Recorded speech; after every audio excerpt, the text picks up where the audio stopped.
Когда вы учитесь в школе, вы впихиваете в себя информацию, как что-то не обязательно вас заинтересовавшее. То есть вы вынуждены это читать и изучать не потому, что вам это интересно, а потому что это нужно кому-то.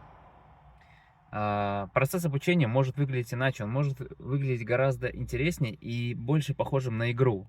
С ИИ это возможно уже сейчас. Вы изучаете не то, что вам сказано изучать, а вы изучаете то, что вам интересно.